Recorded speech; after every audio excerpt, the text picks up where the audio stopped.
नहीं हो रही है।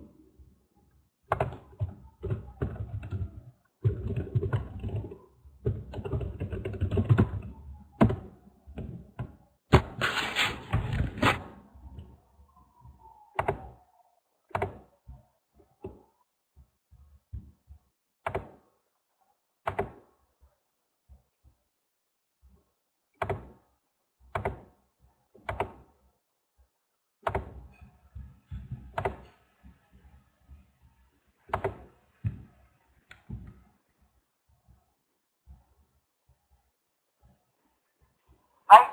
Took away our instrument. So here's what we did. Check out our slide portion. So this takes us to our second part, which is steps that you need. We need to know now, okay, now. So step one is recording. Because a lot of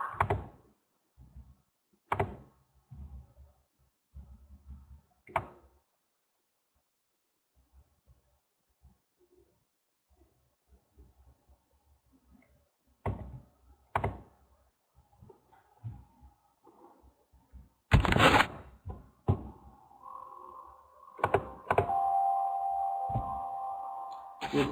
So good evening to all.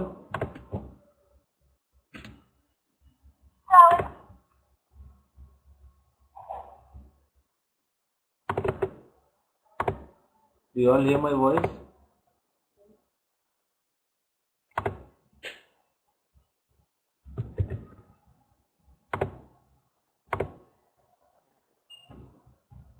Okay, our today's class, I am very sorry that I am little late in the class today. I am trying to upload the PPTs onto this whiteboard, but I don't know why it is not uploading today. So I think at times it happens that when you upload the PPT, it will not upload. But is there any other class going on apart from this one? Only 4 students are there in the class today.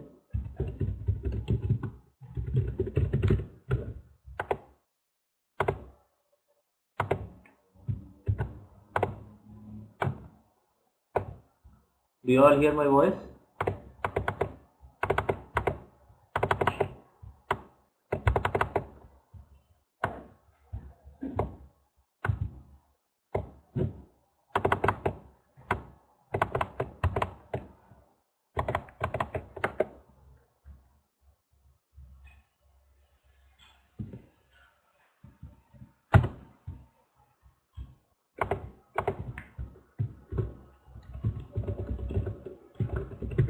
And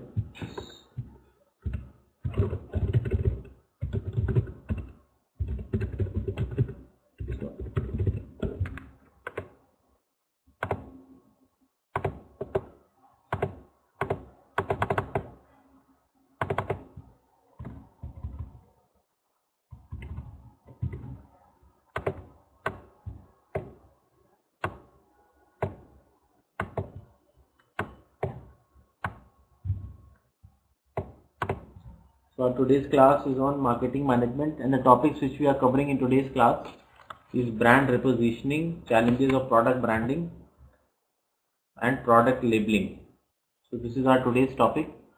Since I am not able to upload the presentations today in the class, I don't know why there are some technical problems with IMTS or with IQ. What I'll do is I'll have the YouTube videos, the video lectures on these particular topics. So I'll play it one by one, and then we can have a discussion over that. Is it okay to all?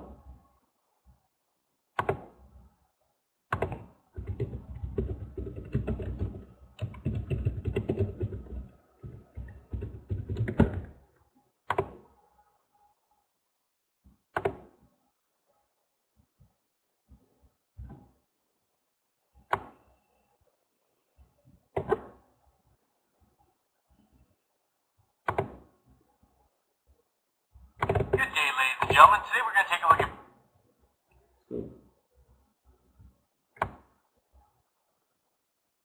So I'm just about to start, just a second.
gentlemen, today we're going to take a look at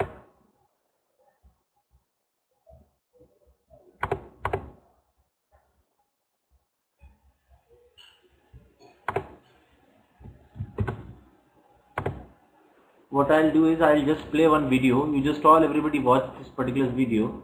In the meantime, I can arrange other videos on the topics. Okay? Clear to all? Shall I play the video?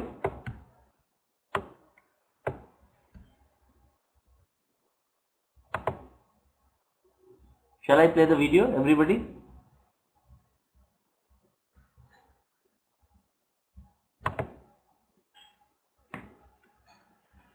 Can you all hear my voice?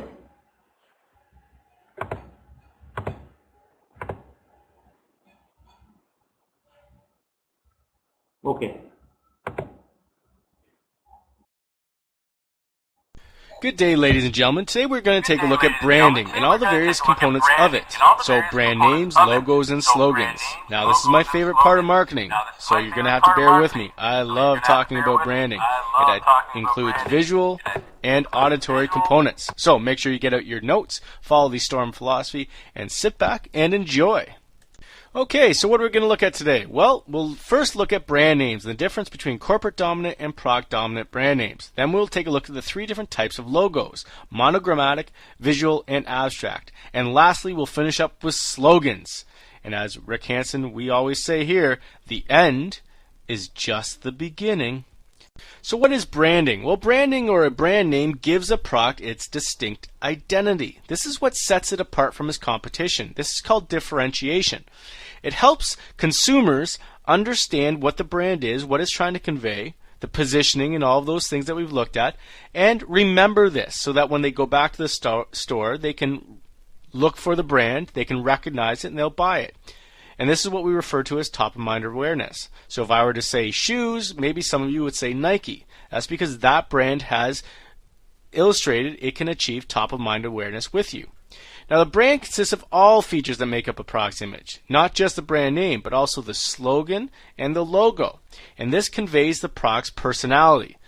It conveys the position in the marketplace. However, some products can be unbranded, and these products are just so generic that there's no point adding a brand name to it. These are what we refer to as commodities. So steak and chicken and pork and oil and wheat and milk and all these other commodities, we can't really brand them because they're too similar. If I give you one glass of milk from one manufacturer and I give you another glass of milk from another manufacturer, you would not be able to tell the difference. There's no way to identify that. So what we do with these types of products, we leave these unbranded and we allow marketing boards to market them. And instead of branding a specific manufacturer, they just simply brand the product and try to increase consumption in the overall market. Rather than drink Seal Test milk or drink Nielsen milk, it's simply drink milk. Got milk? So the first part of a brand that we need to address is what we call brand names. This is the verbal part of the brand. It's what we say when we're looking for a certain product. This can be either corporate dominant or product dominant. So let's take a look at each. Corporate dominant brand names refer to the manufacturing company or the name of the product, which is the manufacturing company. So Roots and Nike and Hollister and Harley Davidson, these are all corporate dominant names. If you're looking for clothing, instead of saying clothing, you might say, I'm looking for Roots clothing. Or if you're looking for shoes, I'm looking for a pair of Nikes. Or if you're trying to buy a motorcycle, I'm looking for a Harley, or I'm going to purchase a Harley. Okay, these are corporate dominant brands. An extension of the corporate dominant brands are what we refer to as private label brands, and many retailers have their private labels.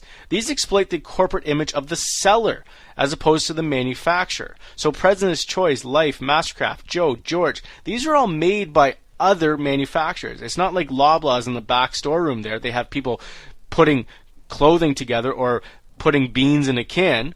These are made by other manufacturers, and then simply Loblaws puts their brands on them. So only the retailer sells these brands. President's Choice and Joe only available at Loblaws. Life at Shoppers Drug Mart. Mastercraft at Canadian Tire. George at Walmart. These are private label brands. So the other type of brand names are what we refer to as product dominant brands. These brand names try to connect to the positive attributes of the product. So rather than simply a Sony game console, we refer to a PlayStation.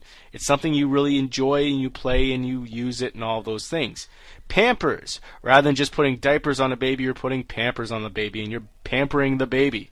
Right? Timberland refers to the ruggedness of the outdoors. Country style, that rural country feeling when you're drinking your cup of coffee. And zest, you're getting zestfully clean, right? That you're getting so fresh and so clean, it's so zesty, right? These are product dominant brand names. So now that we've addressed the verbal component of the brand, we now have to address the visual or symbolic component of the brand. And this is what we refer to as a logo.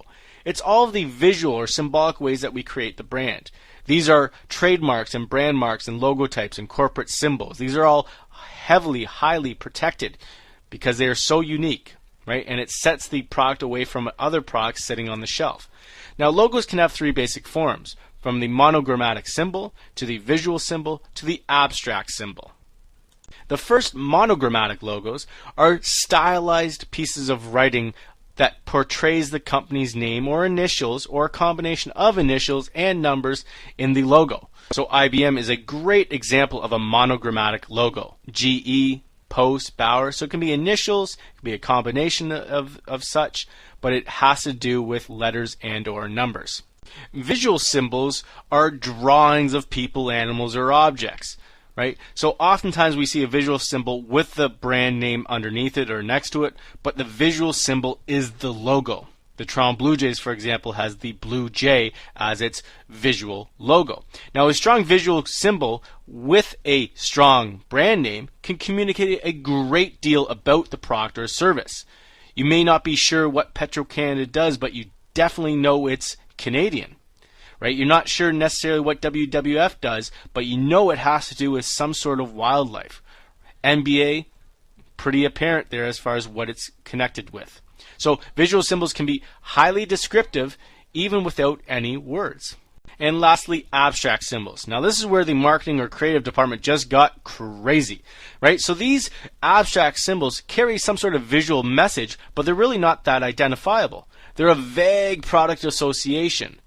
They should, however, be easy to reproduce. And if you're going to have an abstract logo, you need to make sure you put it on everything. Reinforce the brand name, reinforce the logo. Pepsi, many people have suggested that it's kind of a smile, but it's abstract. Windows, you kind of see a window there, but again, abstract. Subaru, if you know where Subaru is headquartered, you'll know what that symbol is about. Okay, so many abstract symbols are somewhat connected to the product or brand name or the history of the company or some way, but they are very, very creative and they're, well, out there kind of. Well, we've addressed the verbal and the visual. The last sense that we need to address, and notice how brand names really try to connect with multiple senses, it's auditory. So this is the short, catchy phrase that you're always hearing when you see a commercial or that you see it written next to the company's name or logo. And this connects with your auditory memory, so that when you hear a product, you'll remember the short, catchy slogan that goes with it. So with Rick Hansen, the end is just the beginning. We try and reinforce this all the time in the school. Impossible is nothing. Got milk? Just do it. The best a man can get. They're great. It's the real thing, and a diamond is forever. All of these are short, catchy slogans that are memorable. Okay, well, this brings us to our end of the video. So, see if you can answer these questions. What's the main difference between a corporate dominant brand and a product dominant brand? Now, throughout the video, I've identified various positive qualities of a good logo or a good slogan. See if you can identify these. So make sure your notes are in order. Make sure you summarize them. You've added your own discussion questions. And come to class prepared tomorrow. All right, ladies and gentlemen, that's it. That's all. That's everything. We'll see you tomorrow.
Yes, so do you all enjoy this video? Everybody?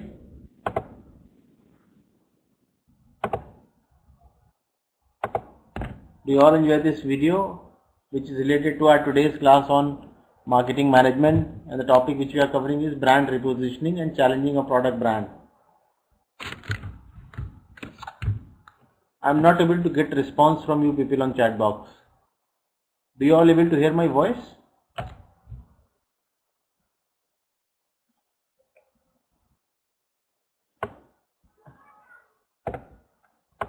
Okay. So actually I am showing you the video in today's class because there is some problem that I am not able to upload the presentations on this VizIQ right now. So what I am doing today is I am just sharing the videos on the topics and then we can have a discussion on the topic. Okay, so that's why I am showing you video one by one on the topic. Okay. So our today's topic is brand repositioning. That means how you present your brand in the market, how you pose your brand in the market, so that they can be sold out to more and more customers. So it depends on how you project your brand, how you market your brand, how you put logos, how you make designs. There are different market softwares available in the market for designing the brand. So that is the topic for today's class, and how you package your product, how you labels your product, what type of logo you use on your labels. So that what apart from the creation part, you also have to, since in today's world, if you have to sell your things to as many customers as you can, you have to also look at the branding strategies, and you have to also look at the way you package things and the way you label things. So in continuation to that, I am playing another video for you. So just watch that video also. Okay, shall I play another video?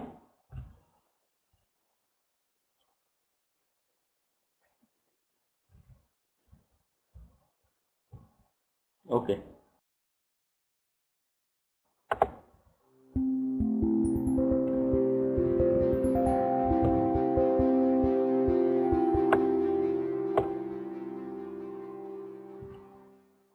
So in this section, I want to finish with, we talked about STP, we talked about segmentation, we talked about targeting, and now I want to talk about positioning. That's the P. But in thinking about positioning, I really want you to think about what is a brand. Because one of the most important aspects of a brand is brand positioning. It's also the positioning in the STP framework, but it's really the essence of the brand positioning. So let's start with what is a brand, and then we'll get into this notion of positioning. But just to anticipate where I'm going, positioning is positioning your product to meet the needs of the target segment. That's the basic definition. But one of the ways I'm going to focus on as a way to do that is to brand that positioning. And so I really want to get to this notion of what is a brand. Formally, a brand is just a trademark. If you have a brand, you want to legally protect your brand and trademark it. And that's, if you talk to lawyers about a brand, they'll talk about it as a trademark. But we as marketers know that a brand is way more than just the trademark. People have, in the past, talked about brand as a relationship or a contract, a promise of the company of certain specific benefits to the customer. So some kind of brand relationship or branded relationship. And so it's much more than just the trademark. It's a promise, it's consistency, it's benefits, it's what you come to expect from a brand. And that's been the traditional definition of what a brand is. In today's world, a brand is a little bit bigger than that. Because we mentioned before, this is a connected community, and customers are talking to other customers. Really, what a brand is, in the real definition of a brand, is whatever the customer thinks it is.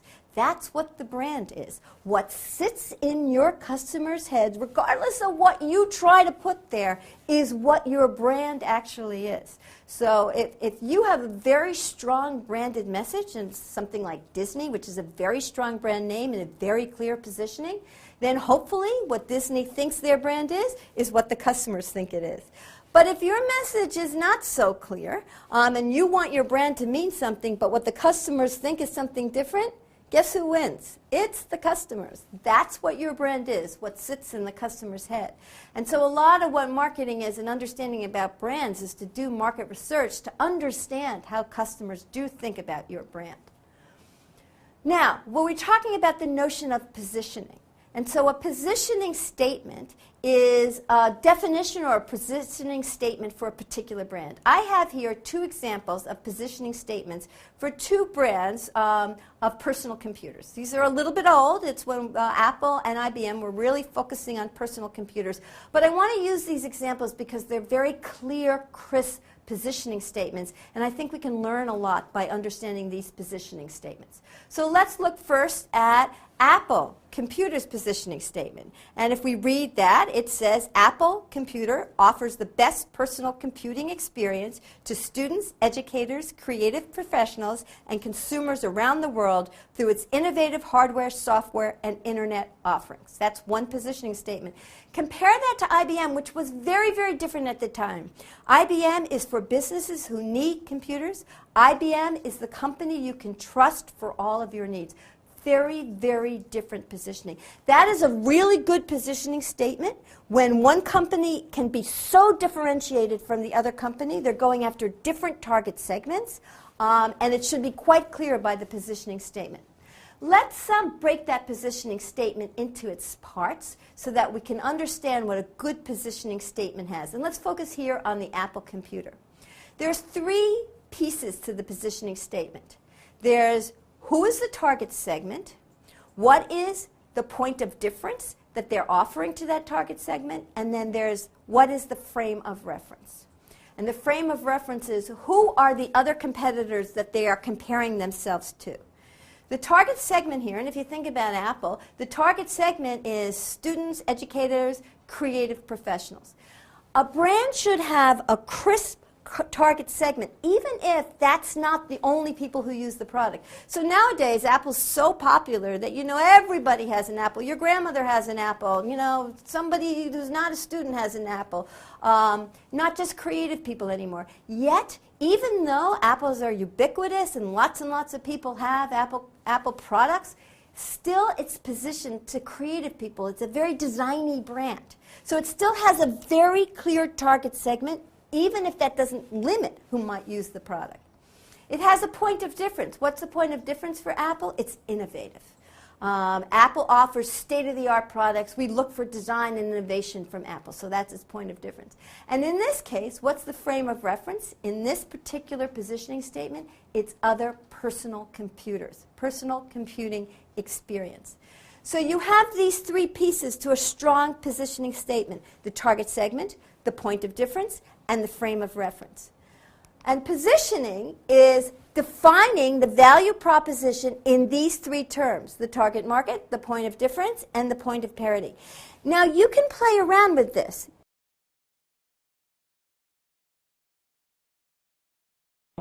What do you mean? What do you understand by positioning? Basically, positioning, she's trying to say that when you talk of positioning of a certain product of a company, like suppose if we talk of Apple, they manufacture their personal computers for different customers.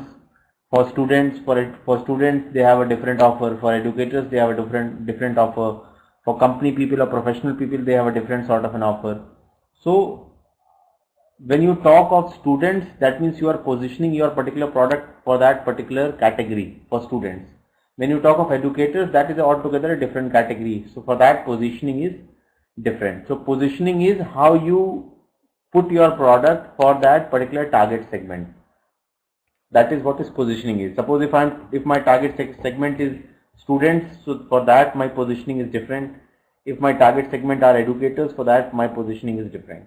And I have to altogether build a different strategies for different target segments. Okay? Has an Apple, not just creative people anymore.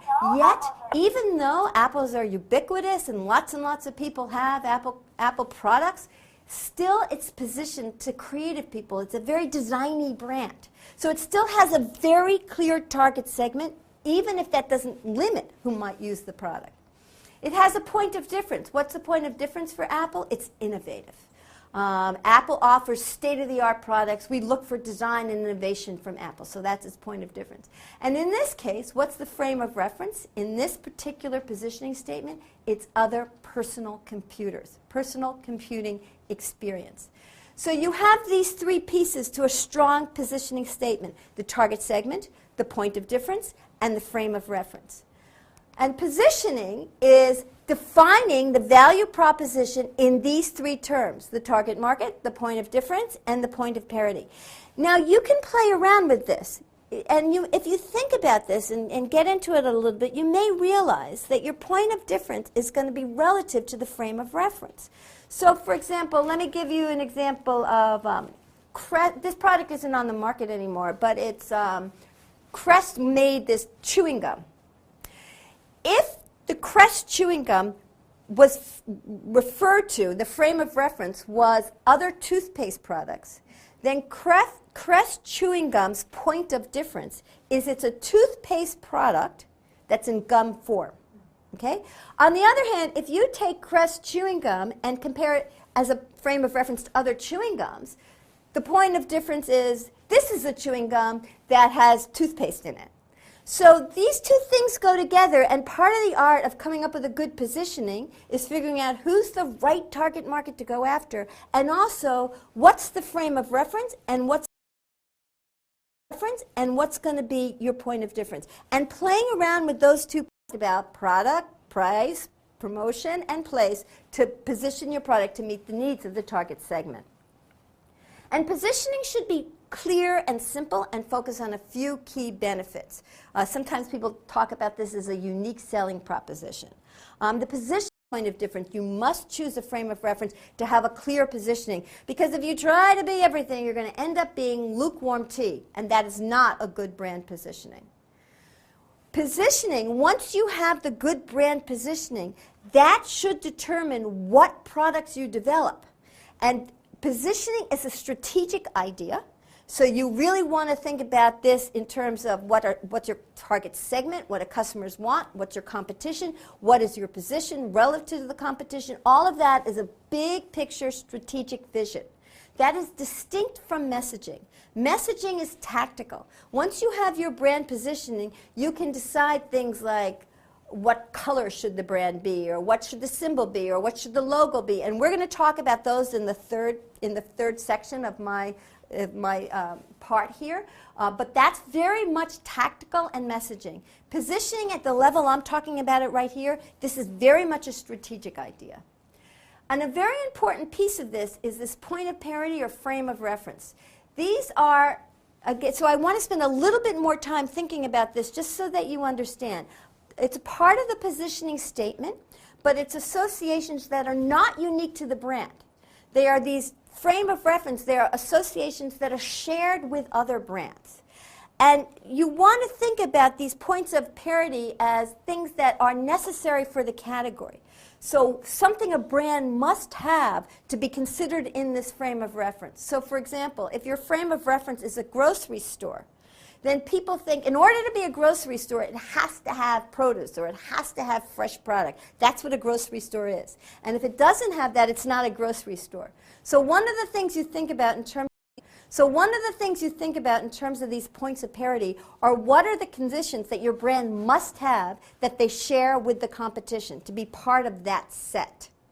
And then you want to think about points of parity sometimes as ways to negate a competitor's point of difference. So for example, in toothpaste, when one of the brands, and I can't remember which one, first came out with fluoride and as a cavity preventer, and that was a differentiator, all of the other brands copied and put fluoride in their toothpaste. Suddenly it's a frame of reference, it's a point of parity. All toothpaste now has fluoride. So what I've done is negated the point of difference of the first innovator.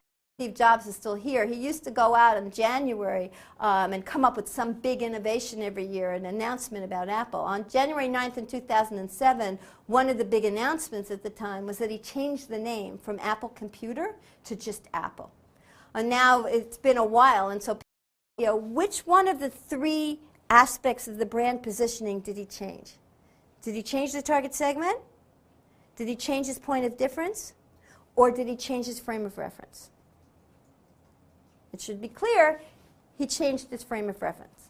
Target segment still difference, I think, is more clear to people what that is. It's strong, favorable, unique brand associations. Some people talk about this as a unique selling proposition. It's a similar concept. And what you want it to do is to have it be sustainable. You want a competitive advantage, a point of difference that you can hold and that is difficult for competition to copy. And it can be a lot of different things. It can be product attributes, performance attributes. It can be imagery. It can be benefits. It can be design. It can be anything that you can own and that really differentiates your brand. When to the customer, is it relevant? Is it distinctive? You also want to make sure that you can deliver these things. Don't overpromise. Don't say something that's not feasible, that's not sustainable. So in choosing a point of difference, it's very, very critical. It's probably going to be the reason people choose your brand, but you've got to make sure it's important and that you can deliver on that criteria.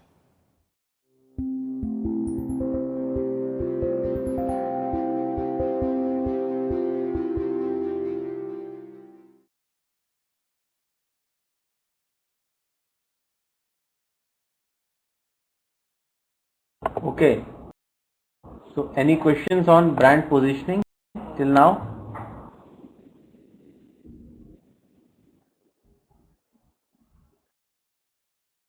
Good day, ladies and gentlemen. Today we're going to take a look at branding and the strategies for success, which means you can't infringe upon someone else's branding.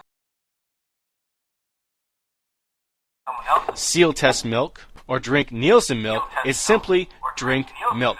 Hands on them. So only the retailer components of it. So brand names, logos, and a bottle, for instance, is a package that is very, very distinctive. You can identify that anywhere. So it identifies the product for the consumer. It stands out from those cardboard boxes. Howdy ho, marketers. Today we're going to take a look at packaging. Yes, those cardboard boxes, bottles, cans, all those other various forms that your products come in. So make sure you get out your notes, you follow the STORM philosophy, and sit back and enjoy. So first we're going to take a look at what packaging is exactly. We're then going to take a look at the reasons for packaging, from consolidation to protection, to information that packages give, to the brand identification, and then sales promotion. And lastly, we're going to take a look at what makes effective packaging. What makes one product stand out in terms of its packaging versus another one. Packaging is an essential part of the product. It's done for every product because it helps to convey that identity of the brand and the image of the product. It is the design, the science, the art, the technology, all of those things in terms of enclosing and protecting products for distribution, for storage, for sale, and for use. It's what we know of in terms of many products. We recognize products in terms of their packaging. We don't necessarily recognize specific corn flakes, but we recognize the package that corn flakes comes in. Raw materials, often we see large bags, sacks, or drums. Consumer products, we often see boxes, bottles, cans, etc. And for service and retail stores, packaging is the actual physical layout of the store. How a store is packaged is in terms of how it's laid out. So there are several reasons for packaging, from consolidation to protection to information to brand identification and then sales promotion. So let's take a look at each in detail. So consolidation is the first reason for packaging. It is the main reason for packaging. This idea is that you have 12 cans of Coke. How do you get 12 cans of Coke or other cola beverages to the consumer? Well, you consolidate those 12 cans into a nice 12-pack packaging. It's easier to ship it this way. It's easier to store it this way. It's easier to display this kind of product on the shelf rather than individual cans. It keeps the product together.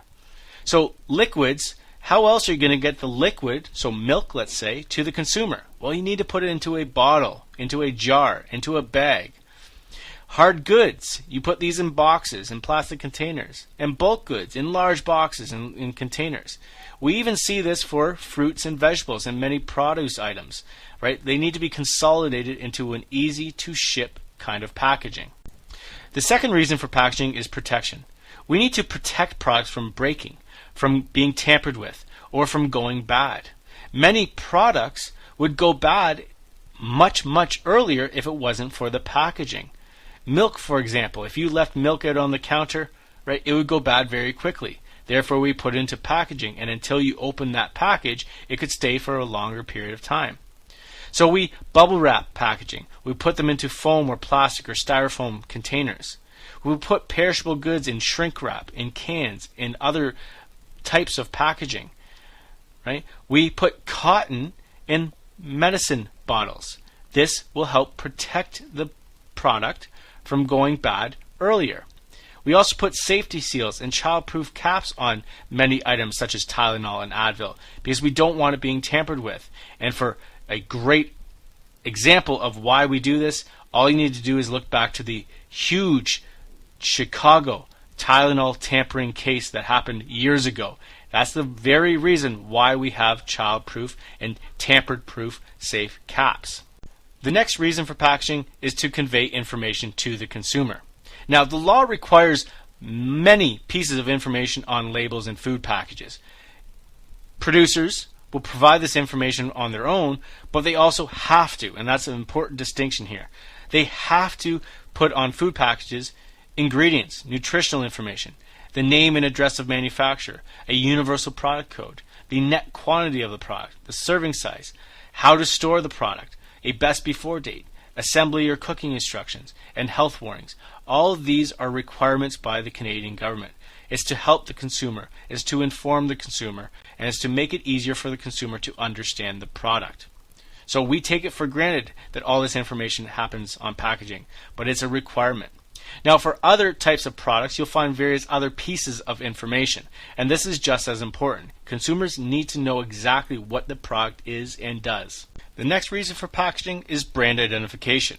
Very effective branding will include packaging, and thus certain packaged products, even without a label, you can identify the brand.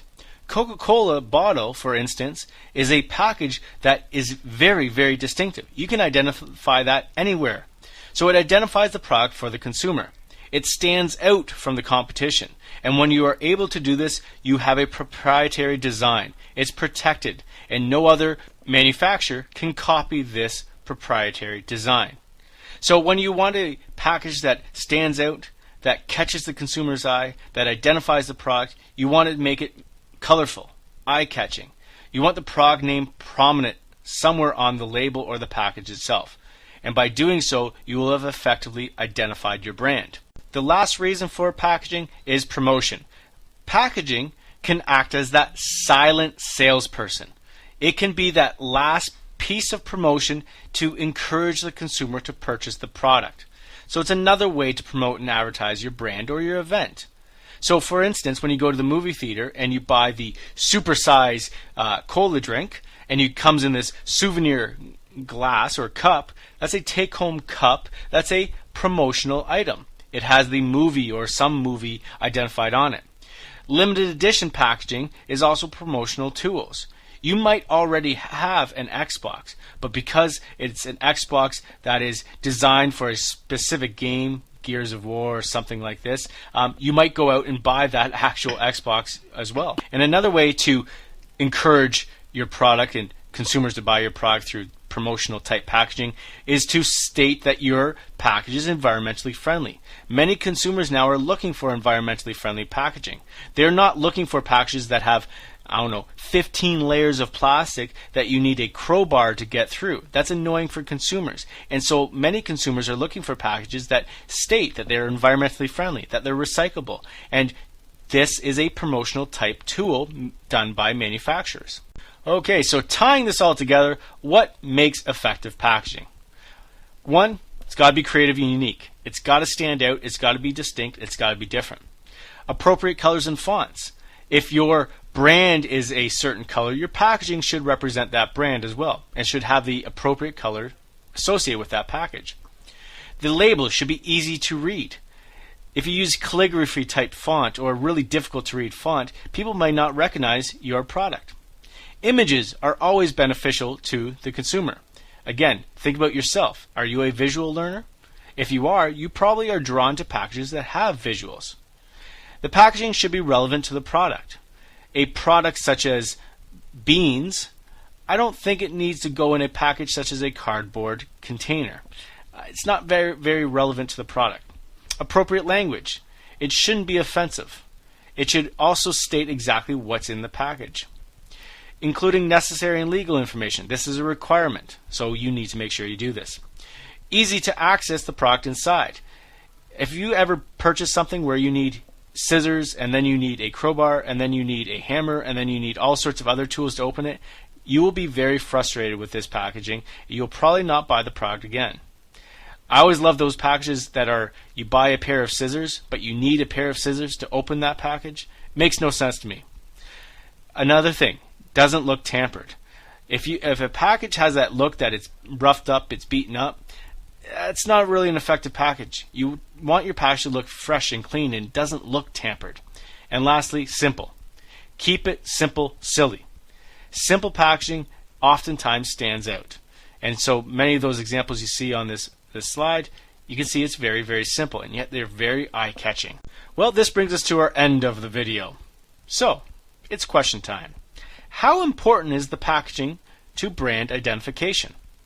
Why is this? Why do we require packaging so much in terms of identifying brands? Identify two different brands in their packaging. What sets them apart? Is one brand's packaging more effective? Why is that? So think about these questions. Make sure you've summarized your notes, you've added your own discussion questions, and you are coming to class prepared. All right, ladies and gentlemen, that's it. That's all. That's everything. We'll see you next time.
So that is the video on product packaging,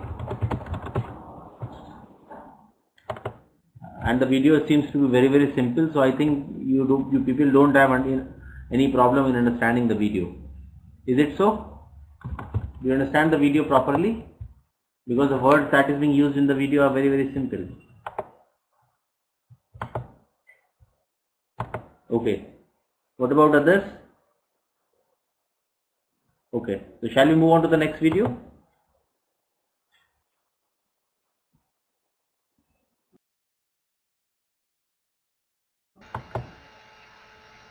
Hello and welcome. I'm Kevin Blanchette, founder of WorkSmart Academy. This is one of 52 modules that I present for members of WorkSmart Academy. The modules can run from about 10 to 30 minutes in duration. We always finish up with a review, and I include a skill builder portion into the presentation so that you can go to work right.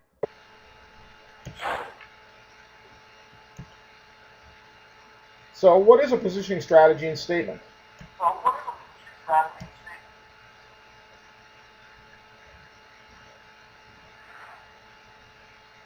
It is the process by which marketers try to create an image or identity in the minds of their target market for its products, brand, or organization. If done right, you can influence your prospects or customers' impression about you and your company. Please listen to these examples. Do any of these messages really grab you? ABC Plumbing offers you high quality service at a reasonable cost. B&L. B&L is the value-added accounting team. Or the XYZ firm has a long history in Boston helping companies grow and succeed by providing them the following services, which would of course be followed by the laundry list of the services they provide.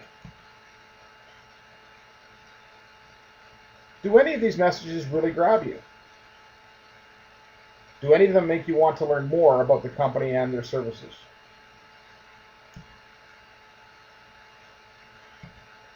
Positioning is a powerful tool for delivering provocative messages to prospects on your products and your services. Your positioning strategy is information that places your product or service in a distinct position in your customer's mind.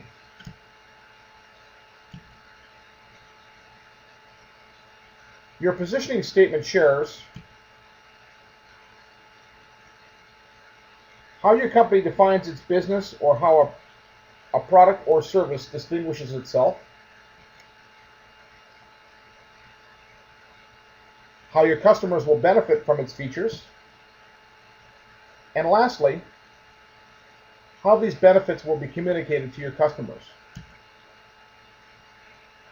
The immediate value of a well-developed positioning statement and strategy should not be minimized and is an important piece of the foundation of your business. A positioning strategy creates the image you want to see in the mind of your customers. It also draws the picture you want your team members to see when they are presenting your product or your service to a prospective or an existing customer. Ultimately, it will serve to assist your customer to comprehend the benefits and the advantages that your product or service possess in relation to the market situation and your competition. And you're probably thinking, do I need a positioning statement? Here's a test. Ask a cross-section of your team members to write down the message that they would want to give a prospect or an existing customer about your company's products or services. My prediction is that you will get as many messages as there are people in the room, all different, and that's a problem. There are probably lots of messages, none of which are getting reinforced, and that adds up to a very confused image of your company.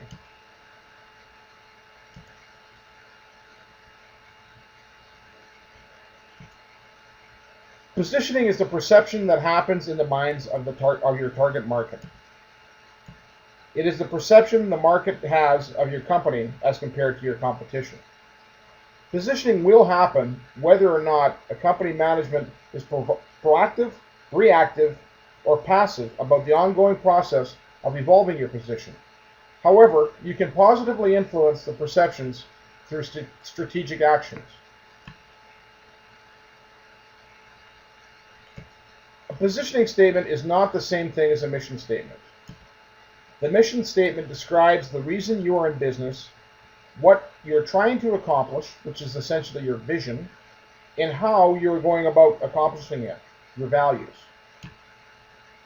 Whereas the positioning statement's job is to provoke interest in your company so people who could benefit from working with you or your company will want to learn more about you.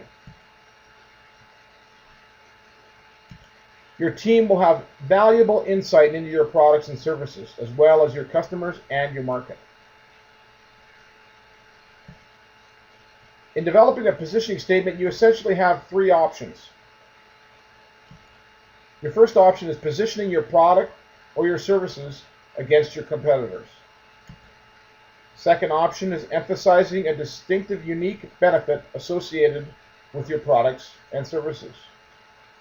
And lastly, affiliating your product with something the customer already knows and values. Writing a position statement is generally not a complex assignment. The first step is to decide the following: your customer, the type of customer you target; benefits, what you can do for your customers; how you do it; and why you do it better than the competitor, which is your unique selling proposition.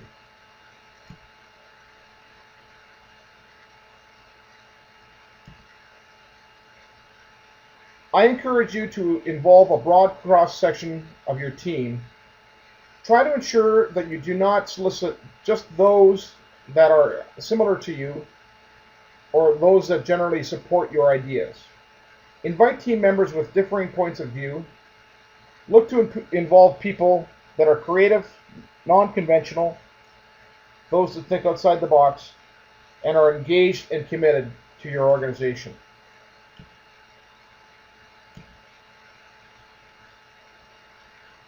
Here are some general guidelines I like to use with the brainstorming process. Postpone and withhold your judgment of ideas. Encourage wild and exaggerated ideas. Quantity counts at this stage, not quality. Build on ideas put forward by others. And remember, every person and idea has value and worth. I generally keep the brainstorming session to an hour. I set it up as two 30-minute sessions with a break in between. It can be a pretty intense experience, and if you exceed the 30-minute sessions or the total of 1 hour period, you will find that the creativity wanes and the ordinary begins to creep in. Here's some additional ideas around brainstorming. Use a room outside of your normal office or work environment for extra effect. Try to take your break outside of the meeting area, outside of the room that you're using for the brainstorming session. This is a must. Turn off all phones and messaging technology. We need people's focus. Try to get people to stand up instead of sitting down. Give everyone a red card to show if people are starting to become too critical. And provide them a green card to show if people are getting or starting to put forward solutions which are too ordinary.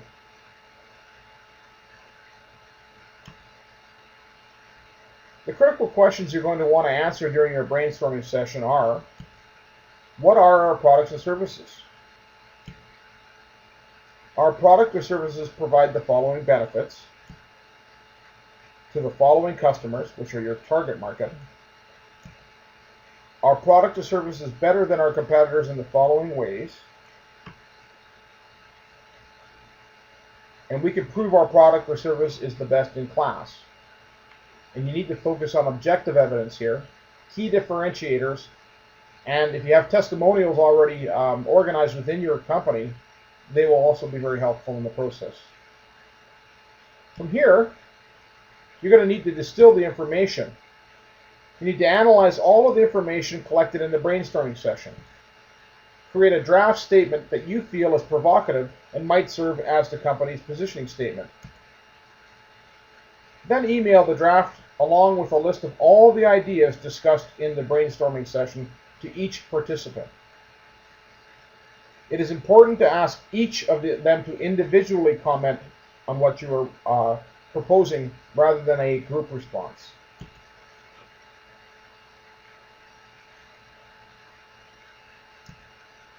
When the comments come in, provide the participants with a copy of all of the comments received and then a second draft of the positioning statement. Make sure that these are individual comments. If people gather to review the drafts, you will generally end up with a watered down message, which is the opposite of a powerful, provocative one. This review, redraft, and then communicate process continues until you all agree that what you have created are the most powerful, provocative messages about the company that you can hope to deliver to prospects and customers.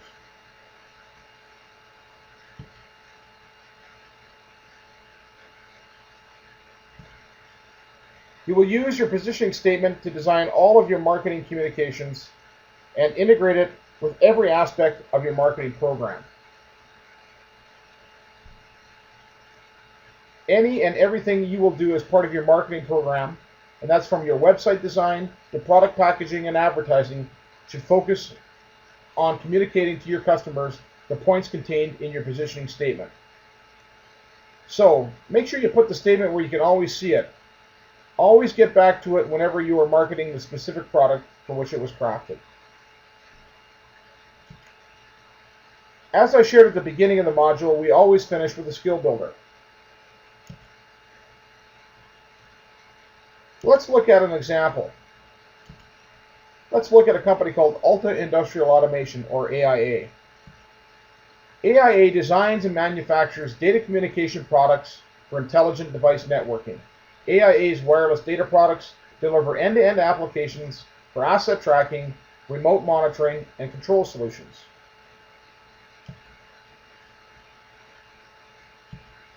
AIA was struggling with communicating their value proposition and products and services innovation with their prospects and customers.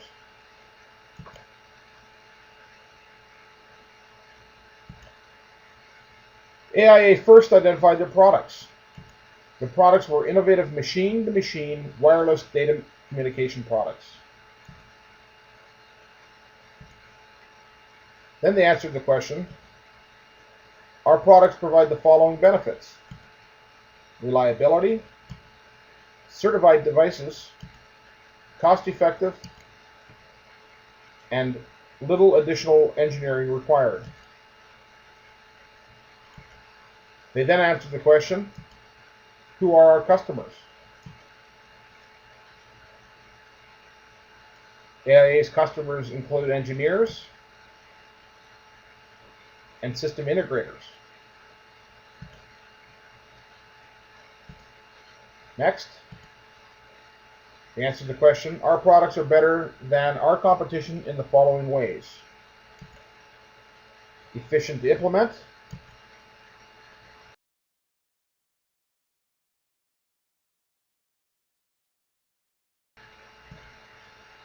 you will use your positioning statement to design all of your marketing communications and integrate it with every aspect of your marketing program.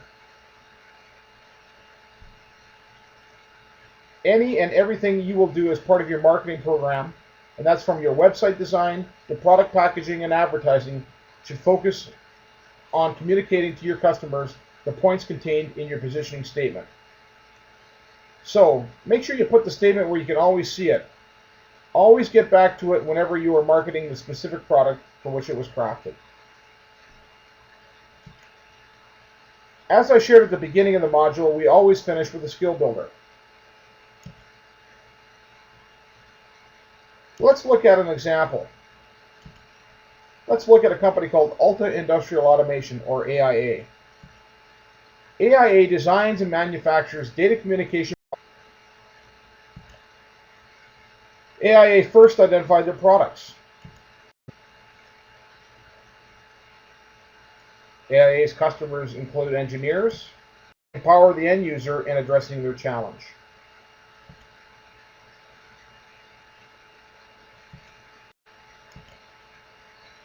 So let's look at AIA's positioning statement. Now let's review. Your positioning statement reflects what you need to communicate about a specific product and heard by your customers. Does your team understand the message, and can they effectively convey the message?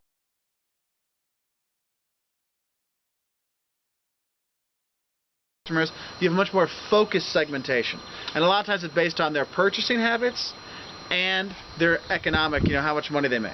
Okay, because you kind of mix those together so you can find your little group that you want to focus on. Okay? And also when you're developing that segmentation, you segment for the whole market so you can see what all the different groups are. All right? The fourth thing you want to do is develop a brand vision.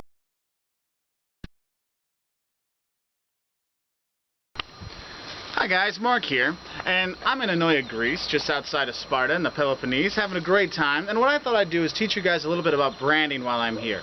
Now, today's topic is developing a brand strategy. Now, the thing is, a lot of people think, oh, a brand, oh, that's just our name and we're done. No, guys, your brand is an experience. It's all the stuff that goes into what your product, service, company is. Now, when you're developing a brand strategy, there's a few things you need to do.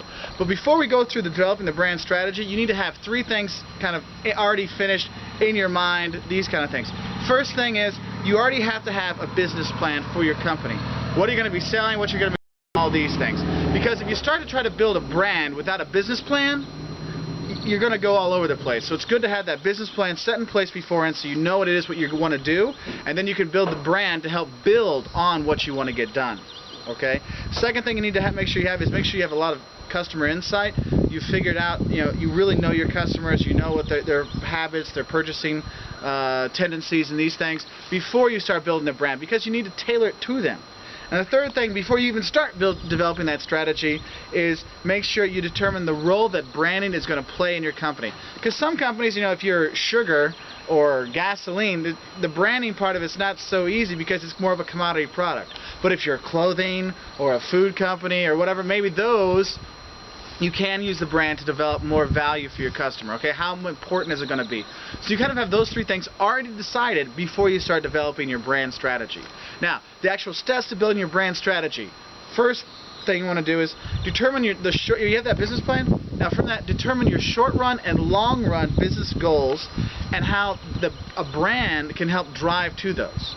Okay, if we're looking at, we want to be, let's say we want to be the best car company, the safest car company in 20 years, 10 years. Okay, what do we need to do for our brand to get there? So we need to develop a safety image. We need to, put in a powerful image, things like that, so people get a feel of what our brand is, that it is safe. Okay, so you have those. First thing is you set short and long-term business goals so you can make your brand build up to that. Okay. The second thing you want to do is conduct a stakeholder analysis. Find out the people in the company, okay, and what their positions are on the brand, what they think about the brand, what they think it should be. Because if you don't have people in the company believing in the need of the brand or developing the brand, you're going to fail, because everyone needs to buy into what the brand is, and when you're developing a brand strategy, everyone has to go along with it. So make sure you're talking to the important people to see what they're feeling on a brand strategy or what the brand should be, so you can integrate that in. Okay? The third thing you want to make sure you do, or the third thing in developing a brand strategy, is develop customer-driven segmentation. It's not just 15 to 20-year-olds or females. It's more like a more in-depth thing. It's female professionals that make between 50 and 100,000 euros a year with interests in hair care and ice cream. You get a better perspective on the things. Instead of like a broad overall idea of what a customer is, you have a much more focused segmentation. And a lot of times it's based on their purchasing habits and their economic, how much money they make. Okay, because you kind of mix those together so you can find your little group that you want to focus on. Okay, and also when you're developing that segmentation, you segment for the whole market so you can see what all the different groups are. All right. The fourth thing you want to do is develop a brand vision that links your brand to the business strategy. Okay? A brand vision is basically a mission statement for the brand. And just like a mission statement, a brand vision is not for one specific product, it's for the brand in general. What is Sony's vision for all their products? Not just for a Sony Handycam or a Walkman. Hey, they don't make Walkmans anymore with the tape things. You got to be able to move on. So you get your brand vision, your overall brand vision, to kind of guide you where you should go, what products you should be in and not. And sometimes it helps with the brand to help kind of eliminate other products you might buy, what all the different groups are. All right. The fourth thing you want to do, okay, a brand vision is basically a mission statement for the brand. And just like a mission statement, a brand vision is not for one specific product, it's for the brand in general. What is Sony's vision for all their products? Not just for a Sony Handycam or a Walkman. Hey, they don't make Walkmans anymore with the tape things. You got to be able to move on. So you get your brand vision, your overall brand vision, to kind of guide you where you should go, what products you should be in and not. And sometimes it helps with the brand to help kind of eliminate other products you might build. Okay? The next thing you do after you have your brand vision, develop a brand promise that will help translate that vision. What is it that means a Sony product? What does it mean to be a McDonald's experience? What all goes into that? How can we develop things that will fit in to what that vision does? Okay, how do we translate that into customer value? So, does that go into the uniforms we use? Does it go into the packaging we use? All these kind of things. How does that go into there? What fits in? That's why you analyze the customers, see what they feel about stuff, so then you can, if they say, oh, well, red is a powerful color, then we should be red because we're a powerful company. You find these things out, okay, and that helps you develop that brand promise that will translate to the customer's value. What they want, you're going to be giving to them in your promise, okay? So you know, oh, if I buy an iPod, if I buy an Apple product, I know I'm getting something, you know, that looks really cool, cutting edge, and I'll be cool for having one, okay? Now, the next thing, number 6, develop brand positioning, okay? With this, you have your positioning maps. Look at all the competition. Where are they? Is someone already in a niche or not? You know, you have your customer mapping, and we have another video on that. You look at the map and say, okay, where aren't people? Let's find our niche. So you do your position to find your niche, and you focus on that. And when you figure into your products, into your services, into your delivery mode for your brand promise, develop something so people will know what they need to do in order to get your brand across. That's why you have those booklets that say, okay, how do you introduce people at McDonald's? You go, I mean, I've been to McDonald's around the world, obviously, okay? It's the same experience that says, when people come in, you smile and say, good morning, welcome to McDonald's. What does it mean to have a Hard Rock experience? You write these things down because your service and yours may be completely different. Customers get that same experience again and again, okay? So I hope that helps you with developing a brand strategy.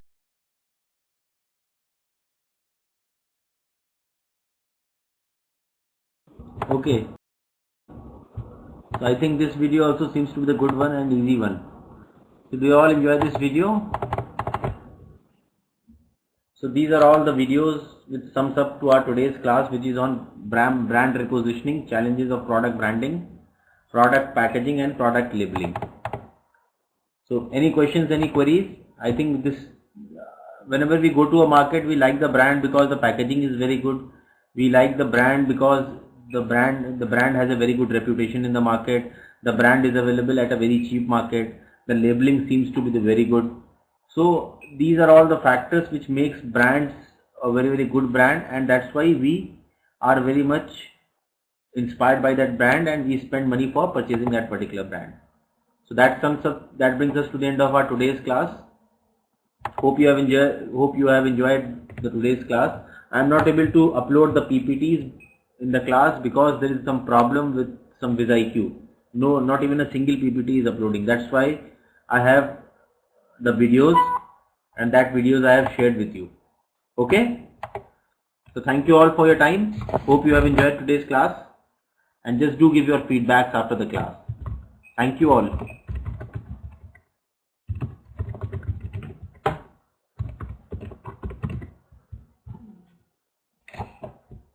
I lost the